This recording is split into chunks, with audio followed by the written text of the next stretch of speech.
할렐루야. 한 주간 평안했습니까?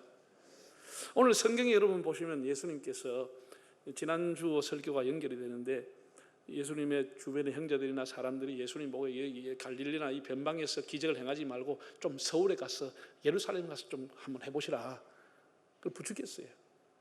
그러니까 예수님께서 하실 말씀이 아직 내 때가 이르지 않았다. 그 때라고 하는 것이 카이로스, 하나님의 결정적인 시간, 십자가의 구원의 시간, 하나님이 영혼을 구원한 카이로스 결정적인 시간이 아니다 라고 예수님 말씀을 했습니다.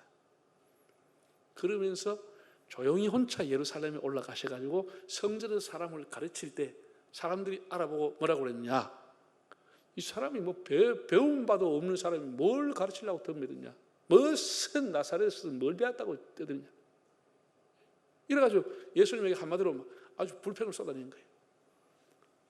그러니까 예수님이 율법도 안 지키면서 무슨 우리를 가르치려고 하느냐, 안식일 또 안 지키면서 이렇게 대든 거예요. 그래서 예수님이 정말 율법을 안 지킨 사람은 너희들이다 이렇게 얘기합니다. 그러니까 그 사람들이 아니 우리가 안식을 또 지키고 율법을 다 지키는데 무슨 소리냐, 당신이 베데스다 목가에서 안식일 날 사람 고쳤지 않느냐, 안식일 날 왜 그런 일을 해, 이렇게 따지게 된 거예요. 근데 예수님이 이렇게 말씀합니다. 너희가 안식일 날 할례를 행하는구나. 할례라고 하는 것은 아브라함 때부터 하나님이 언약을 맺어서 이스라엘 백성들이 태어난 지 남자아이는 8일 만에 할례를 받았습니다. 그런데 그 8일째라고 하는 명확한 날짜가 나오는데 8일째가 되는 날이 안식이 되어버린단 말이야. 안식일이. 그럼 어떻게 해야 되냐, 괜히 갈등이 와버린 거죠. 안식일을 지켜야 되는데 할례를 행하는 것도 일이기 때문에 못하는 거예요. 이것도 하나님의 명령인 거예요. 이 두 가지가 충돌이 되는 거예요. 안식일 날 8일째가 되어서 양피를 베야 된다. 그러니까 사람들이 굉장히 갈등한 거예요. 그래서 어떻게 해야 될지 몰라. 그때 아키바라가 하는 유명한 랍비가 이렇게 얘기했습니다. 할례도 하나님께로부터 온 것이고 안식일도 하나님이 지키라고 한 것이다. 두 가지가 다 하나님께로부터 왔는데, 그렇기 때문에 안식일 날 부득불 할례를 해야 될 8일째가 되면 안식일을 해도 죄가 되진 않는다. 그렇게 해석을 해준 거예요. 그래서 그 다음부터 갈등은 없어지고 안식일 날 8일째가 되면은 할례를 받게 된 것이에요. 그러니까 수천 년이 내려온 거예요. 수천 년이 내려온 거예요. 예수님이 이걸 얘기한 거예요. 너희들은 하나님이 직접 말씀하신 안식일 날도 할례를 행하지 않느냐 말이지. 사람이 해석해 준 할례를 행하지 않느냐 말이지. 내가 안식일 날 죽어가는 사람을 살렸는데 이것이 무슨 문제가 되느냐. 예수님 그렇게 말하면서 하신 말씀이 뭐라 그랬냐. 자, 7장 24절 뭐라 그랬죠? 외모로 판단하지 말고 공의롭게 판단하라. 이게 문자라든지 형식이라든지 어떤 이런 외모를 가지고 자고를 가지고 사람을 괴롭히지 말고 그 사람이 건전하게 낳고 죽을 사람이 살았으면 안식일 날도 참 귀한 일을 했다 이렇게 생각하라 말씀을 하신 겁니다. 제가 오늘 3가지 말씀을 드리겠습니다. 먼저는 외모로 판단하지 말라고 하는 것은 구약과 신약이 일맥상통하는 성경이 가르치는 교훈입니다. 하나님이 이미 모세를 통해서 여러 번 사람을 외모로 보지 말라고 말씀했습니다. 재판할 때에 빈부의 기천을 가리지 말고 공의롭게 재판하라. 가난하다고 해서 봐주거나 부자라고 해서 봐주거나 그런 일이 없이 차별을 두지 말고 뇌물을 받지 말고 그렇게 공정한 재판을 해라. 외모로 판단하지 마라. 이런 말씀이 여러 번 있습니다. 자, 한번 볼까요? 신명기 10장 17절에 이런 말씀이 있어요. 너희 하나님 여호와는 신 가운데 신이며 주 가운데 주시요 크고 능하시며 두려우신 하나님이라. 사람을 뭐로 보지 아니하며 외모로 보지 않고 뇌물을 받지 않는다. 하나님 사람을 외모로 보지 않는다. 그러니까 사람을 판단할 때는 외모로 하지 말라는 것이죠. 이런 유명한 그 사무엘이 하나님의 명을 들고 기름병을 들고 베들레헴 이새의 집으로 내려갔습니다. 하나님이 그 아들 중에서 하나를 선택했다 그랬거든. 거기 기름병을 부으라 그랬거든. 사무엘에 가서 보니까 엘리압이라고 하는 장자가 나오는데 외모가 출중하고 이 사람이 뭐하구나. 세상에 그렇게 영감이 있던 사무엘도 기름병을 들어서 그 사람이 기름을 부으려고 그랬어. 하나님 뭐라 그랬냐. 한번 볼까요? 사무엘상 16장 시작. 여호와께서 사무엘에게 이르시되 그의 용모와 키를 보지 말라. 내가 이미 그를 버렸노라. 내가 보는 것은 사람과 같이 아니하니 사람은 뭘 보거니와 외모를 보거니와 나는 뭐를 본다? 나는 중심을 본다. 나는 내면을 본다. 나는 속을 본다. 마음을 본다. 이렇게 말한 것이죠. 사람은 외모를 본다. 나는 아니다라는 것이죠. 외모로 보지 말라는 것이죠. 사무엘도 큰 실수를 할 뻔한 것이죠. 우리가 신약 성경에 보면 베드로가 성령 충만하고 난 이후에 복음을 전하러 다닙니다. 어디 갔느냐? 거의 유대 땅에 복음을 전했습니다. 그런데 놀랍게 환상 중에 하나님이 가라 그래서 가보니까 그 사람이 로마의 백부장 고넬료라고 하는 사람 집이었어요. 그가 일가천적을 다 모아놓고 베드로 오고 이렇게 기다리고 베드로의 말씀을 들을 때 성령이 내려온 거죠. 성령이 임하게 된 거예요. 그래서 나중에 예루살렘에 돌아와서 베드로가 선교 보고를 합니다. 뭐라고 하느냐? 내가 설교를 할 때 비록 이방인들이지만 성령이 임하는 걸 보고 그들에게 세례를 베풀었다. 하나님은 우리를 차별하지 않더라. 유대인 이방인 차별이 없더라. 하나님의 동일한 성령이 임하더라. 이런 얘기를 한 거예요. 자, 읽어볼까요? 사도행전 10장 34절 시작. 베드로가 입을 열어 말하되 내가 참으로 하나님은 뭐를 보지 않아요? 외모를. 우리는 유대인이 하나님 앞에 구원받을 생각인데 이방인도 이렇게 하나님이 동일한 성령을 부어주시더라. 하나님은 외모를 보고 판단하지 않는다. 이런 말씀을 했습니다. 바울도 로마서 2장 11절에 동일한 얘기를 했습니다. 읽어볼까요? 이는 하나님께서 외모로 사람을 취하지 아니하십니다. 그러니까 구약에서 모세 율법에서부터 야고보, 나중에 야고보 이렇게 쓴다는 전부 일맥상통이 뭐냐? 사람을 외모로 취하지 말라. 사람을 외모로 판단하지 말라. 그런 얘기입니다. 우리가 부자 나사로 얘기가 나오잖아요. 예수님. 그게 외모로 판단할 것 같으면 그 얘기 할 필요가 없는 것이지. 그런 게 아니잖아요. 예? 미국에서 재물이 많은 노부부가 있었습니다. 늦게 아들을 봐가지고 너무나 행복하고 온갖 기대를 걸고 그 아들을 양육했어요. 이 아들이 또 공부도 잘해서 하버드 대학을 갔습니다. 그래서 1년을 다니다가 장티푸스로 아들이 죽게 됩니다. 돈이 아무리 있어도 그 당시에는 이런 병이 걸리면 살기 어려웠을 겁니다. 죽게 되니까 너무나 쓸쓸하게 아들을 잃어버리고 노후를 보내는 중에 자기의 재산을 참 유익한 데 쓰고 싶다. 이제 우리 인생이 마지막이 다가오는데 참 유익하게 쓰고 싶다. 이렇게 부부가 결심을 하고 의논을 하고 하버드 대학을 방문했습니다. 아들이 살았을 때 행복하게 다녔던 학교, 이제 모든 학생들을 내 자녀를 삼아야 되겠다. 그런 마음을 가지고 하버드를 방문을 했습니다. 그런데 그날 외모가 허름한 옷을 입었는지 수위가 막았습니다. 어디로 가시느냐? 그래서 내가 총장님 잠깐 좀 뵈려고 한다. 아니, 총장님 바쁘신데 왜 뵈려고 그러냐? 나가라고. 안 된다고. 아니, 내가 잠깐만 만나고 오겠다. 그러니까 아니, 댁이 어떻게 총장님을 감히 만나려고 그러냐? 바쁘신 어른 그래 하지 말고 가시라고 쫓아내버린 거예요. 그래가지고 이 사람이 하도 수위가 험악하게 해서 결국은 들어가지도 못하고 쫓겨나온 거예요. 할 말 있으면 나한테 하면 내가 전해주겠다. 결국 들어가지 못하고 돌아왔어요. 마음이 큰 상처를 받은 이 노부부가 자기들의 전 재산을 하버드에 바치려고 했는데 그걸 포기하는 거예요. 포기하고 아들의 이름을 따서 우리가 기념대학을 세우자. 그래서 1891년에 캘리포니아에다가 대학을 자기들의 전 재산을 바쳐 세웠습니다. 그 대학의 풀네임이 뭐냐? 그 아들의 이름입니다. 릴런드 스탠퍼드 주니어 유니버시티. 아주 쉽게 말하면 스탠퍼드 대학을 세웠습니다. 스탠퍼드 대학이 어느 정도냐? 잘 모르시죠? 미국이 입시기관에서, 대학 가는 입시기관에서 해마다 통계를 내면 부동의 1위 자리가 스탠퍼드 대학입니다. 가장 고학력자가 모이는 것이 스탠퍼드 대학입니다. 그 대학을 세운 거예요. 그 허름한 옷을 입은 사람이 누구냐? 캘리포니아 주지사를 지내고 상원을 했던 사람입니다. 그 스탠퍼드라고 하는 사람입니다. 그래가지고 그런 안타까운 일이 있어나고 난 이후에 그 하버드 대학에 여러 개 출입문이 있는데 그 문 하나에 이렇게 걸어놨다는 거예요. 사람을 외모로 보지 말라. 적어놨다. 내가 그거를 인터넷에서 찾아가지고 여러분에게 그 글씨를 비주려고 그랬더니 그거 없더라고. 내가 찾아보니까 누가 그 대학을 방문하든지 한국 사람이 아는 사람이 있으면 하버드 사진 좀 찍어 보내라 그래봐. 그 학교의 문에다가 붙여놨다는 거예요. 어느 출입문인지 모르는데 사람을 외모로 보지 말라. 수천억이 날아가 버렸어요. 수위 때문에. 그래도 그나물에 스탠포드라는 엄청난 유명한 대학이 생겨버리게 된 것이죠. 우리가 사람을 이렇게 외모로 보면 다 실수하는 겁니다.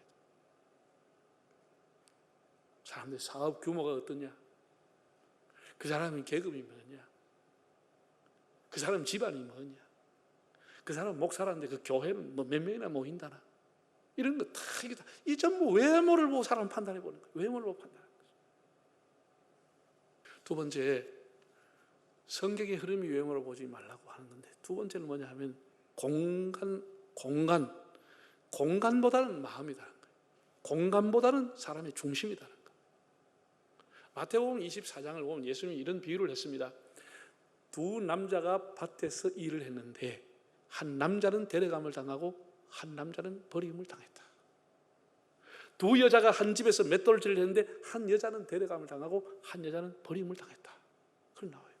한 공간에서 같은 일을 했습니다. 밭을 갈고 한 공간에서 같이 맷돌질을 한 거예요.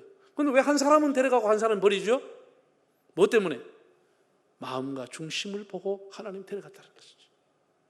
우리는 모르지. 우리는 모르지만 하나님은 우리의 중심을 보고 있다는 것입니다. 우리 중심을 보고 있다는 것이죠. 우리가 오늘 같은 장소에서 예배합니다. 같은 찬송으로, 같은 기도로, 같은 말씀으로 같이 우리 예배하지만 우리 예배가 다 하나님 앞에 올라가면 얼마나 좋겠어. 그렇지 않을 수도 있다라고 하는 것이죠. 가인과 아벨을 통해서 우리가 알게 되는 것입니다. 같은 예배를 드리고 같은 공간에서 하나님 앞에 예배 드렸지만 아벨의 제사는 하나님 받고 가인의 것은 하나님 거절했어요. 그건 뭐라는 것이지? 그 중심이 아니다라는 것이지. 하나님이 보실 때 마음, 중심이 아니다라는 것이지. 공간은 비록 같은 공간이었지만 그의 중심은 아니었다는 것이죠. 우리가 같은 공간이지만 우리 마음이 하나님께로 가 있지 않으면 그 예배가 하나님하고 상관이 없는 예배가 될 수 있다는 걸 알아야 하는 것이죠. 아브라함이 조카 롯과 함께 갈대아 우르를 떠나서 가나안 땅에 갔습니다. 가서 하나님께서 그 큰 복을 주셔가지고 뭐 이렇게 빈손으로 거의 왔던 그들이 큰 양떼를 이루어서 마구 양떼가 많고 하니까 두 종들이 서로 종들끼리 다툼이 일어난 거예요. 서로 좋은 목장을 차지하려고. 그래서 아브라함이 조카를 오라고 그래서 먼저 제의를 합니다. 이제 우리가 너무 재산이 많으니까 헤어질 때가 됐네. 내가 우를 하면 자네가 좌를 하고, 자네가 참 좌를 하면 내가 우를 하고, 자네가 우하면 내가 좌를 할게. 자네가 선택하게. 선택권을 줬습니다. 그런데 롯이 뭘 선택했죠? 창세기 13장을 보면 이렇게 나와 있습니다. 그때는 소돔과 고모라가 멸망하기 전이었기 때문에 소알의 들녘과 요단의 들녘을 볼 때 물이 넉넉해서 농사짓기가 좋았다는 거예요. 그래서 롯은 두말하지 않고 눈에 보이는 대로 요르단 평지를 선택해서 가게 됩니다. 아브라함은 선택권 한도 없이 그냥 한마디로 박토로 가게 된 것입니다. 아브라함은 믿음의 사람이죠. 왜? 하나님께서 그 약속한 것을 믿었기 때문에 네가 어디로 가든지 내가 너와 함께 하겠다. 그것이 메마른 광야가 됐든 넉넉한 물이 있든 좋은 초장지가 됐든 어디로 가든지 하나님이 함께하면 된다고 했던 믿음을 갖고 있는 아브라함은 넉넉했습니다. 여유가 있었습니다. 그것이 않았던 롯은 눈에 보이는 것을 쫓아서 갔다가 결국은 소돔 고모라가 멸망당할 때 겨우 목숨만 건졌습니다. 다 날아갔습니다. 제가 이제 교인들 신방을 가보면 위로해 주러 갔다가 오히려 감독을 받고 올 때가 더 많습니다. 제가 예배를 드리고 나면 그분이 얘기합니다. 목사님, 제가 참 너무 교만하게 살았습니다. 제가 이제 하나님만 의지하고 살겠습니다. 하나님이 내 영혼을 붙잡아 주시니 너무 감사하고 내 마음이 하나님 앞에 돌아오게 된 것이 너무 감사하다. 물질이라는 것이 바람처럼 안개처럼 지나가는 것인데 내가 너무 많은 시간과 너무 많은 인생을 빼앗겼다. 나는 하나님 위해 살겠습니다. 이렇게 얘기하는 거 보고 이분이 정말 지금 도를 깨달았구나. 정말 뭔가 제대로 알고 있구나. 그런 걸 느끼지요. 전에는 외모를 쫓아갔다가 이제는 아니라는 것을 알게 되는 거예요. 스스로 알게 된 것은 여러분 스스로가 아는 것보다 더 좋은 복이 없습니다. 남이 깨우쳐가지고 야단해서 아는 것보다 스스로 깨닫는 게 그게 진짜 도를 깨닫는 겁니다. 스스로 깨닫는 겁니다. 외모보다는 마음이다. 같은 공간에 있어도 그 중심을 하나님 보신다고 합니다. 세 번째입니다. 인생은 선택입니다. 제가 오늘 여러분에게 개인적으로 권합니다. 성경이 꼭 집어가지고 하나님은 인간이 원하는 모든 것을 다 주시지 않습니다. 그런 기제는 없습니다. 그런 흐름은 있습니다. 하나님이 어떤 사람이든 다 주시지 않습니다. 어떤 사람이든 다 주시지 않습니다. 다 부족함이 있고 다 핸디캡이 있고 다 약점을 갖고 있습니다. 하나님은 100% 다 주지 않습니다. 그런데도 사람들은 어떻게 살아갑니까? 외모도 좋고 인격도 좋고 내공도 있고 이런 사람을 찾는 거예요. 그런 사람이 있어야지. 그런 사람이 없는 거예요. 미모를 가지고 외모가 탁월하면서도 실력과 능력을 가진 사람이 가끔은 있습니다. 전혀 없다는 말은 안 하겠습니다. 가끔은 있습니다. 그런데 거의 없습니다. 거의 없어요. 그러니까 우리가 딱 2마리 토끼를 잡으려고 하다가 원망하고 다 마음에 상처만 가지고 있어요. 만약에 자기가 태어났는데 참 외모가 탁월하고 미모로 태어났다. 그것도 굉장히 장점이기 때문에 그 사람은 그런 방향으로 공부하고 그런 길로 가면 돼요. 왜? 에스더가 미모를 가지고 나라를 구했습니다. 나라를 구했습니다. 미모 때문에 왕비가 된 거 아니에요? 그래서 나라를 구한 거예요. 미모도 나라를 구할 수 있어요. 그리고 자기가 태어났는데 조금 외모가 거시기하다. 그러면 이 사람은 자꾸 외모를 고치려고 하는 것보다 내면을 닦고 인격을 기르고 실력을 기르어야만 그 사람이 귀하게 쓰임받을 수가 있는 것이죠. 이 사람은 외모로 가기가 안 됩니다.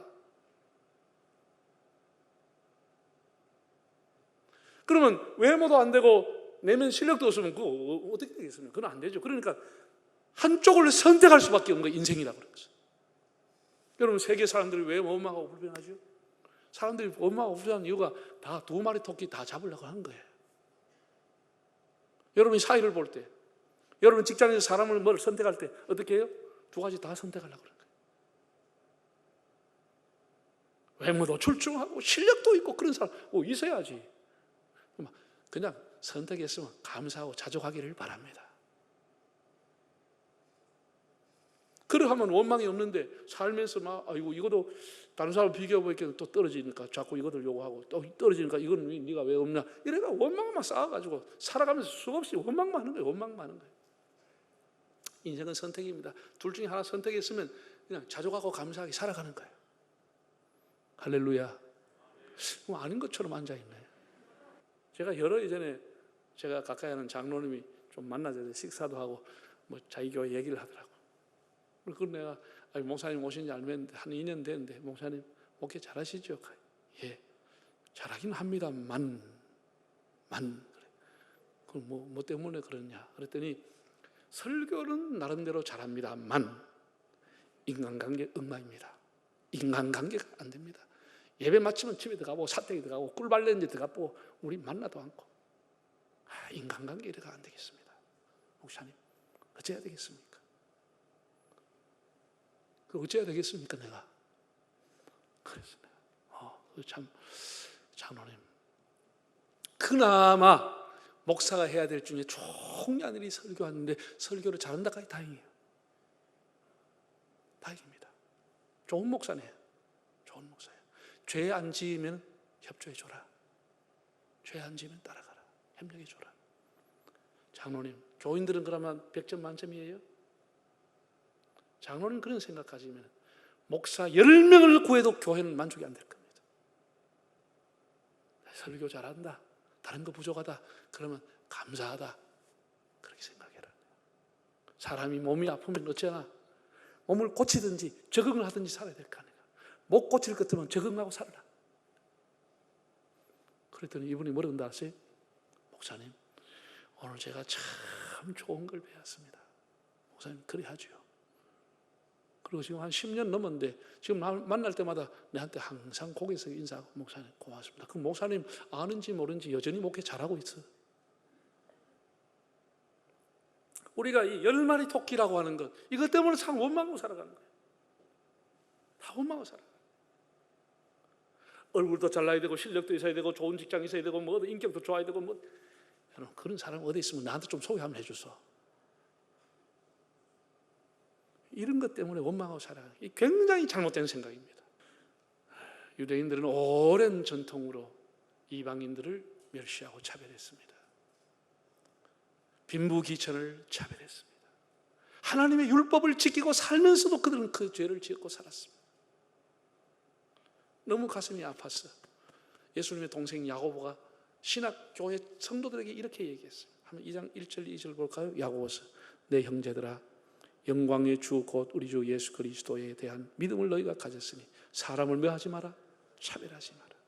만일 너희 해당에 금가락지 끼고 아름다운 옷을 입고 사람이 들어오고 남루한 옷을 입고 오고 가난한 사람이 들어왔다. 그 이하 읽어보면 이런 겁니다. 금가락지 끼고 부티나게 온 사람, 아이고 여기 앉으십시오. 속으로 아이고 헌금 많이 하겠구나. 좋은 데 앉으십시오. 이런다. 그리고 남루한 옷을 입은 사람, 너는 가든지 저 뒤에 앉든지 알아서 해라. 이런다는 거예요. 초대교회도 이렇게 했다는 거예요. 오래된 유대인의 전통에 따라 가지고 이렇게 살았다는 거예요. 그럼 지금 우리가 어떻게 살아가고 있습니까? 외모로 판단하는 세상이 아닙니까? 그 사람의 규모를 보고, 그 사람의 사업의 규모를 보고, 그 사람의 사회적인 계급을 보고 굉장히 잘못한 것이죠. 사회는 그렇게 살아갑니다. 사회는 그렇게 살아가는 어쩔 수 없지요. 우리가 말릴 수도 없고. 교회는 그러면 안 된다는 것이요. 성도는 그렇게 살아서는 안 된다는 것이죠. 간디라고 하는 사람이, 마하트마 간디라고 하는 사람이 인도가 영국의 지배를 받고 있을 때 영국에 가서 유학을 했습니다. 거기서 영국에서 공부하면서 예수님의 산상보험에 감동이 되고 신학 성경을 읽으면서 감동이 돼서 예수를 믿어야겠다는 생각을 가지고 교회를 간 거예요.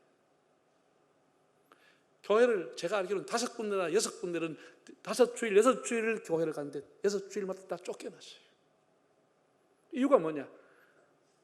우리 영국 사람들이 예배드리는데 세상에 식민지 청년이 와서 예배드린다는 게 말이 되냐?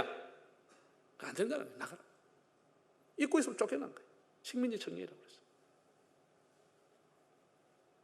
그래서 그가 5주일, 6주일 가고 난 뒤에 실망하고 이렇게 말을 남기고 교회 가는 걸 중단했습니다.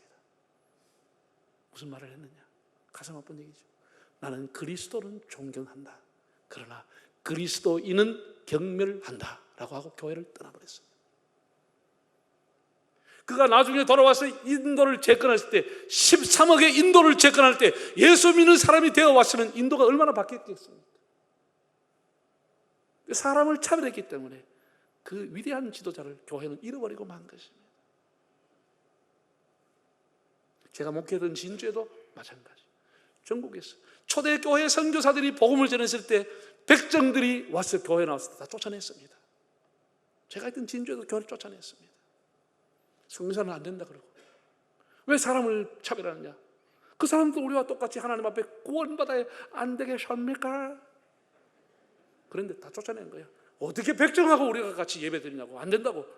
이래가지고 선교사들이 화를 내고 나는 그러면 저 사람들한테 가서 예배드리겠다고. 이렇게 해가지고 교회가 분열됐다고. 초기부터 분열됐다고. 뭘 대단하지도 않으면서 사람들은 항상 이렇게 차별하면서 살아가는 거예요.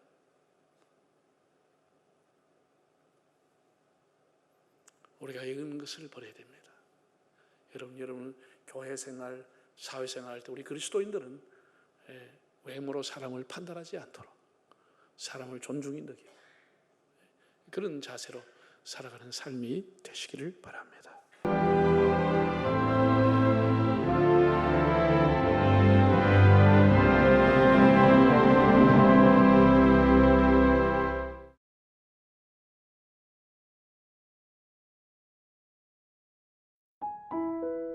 부산 CBS를 위해 물질과 기도로 후원해 주신 분들입니다.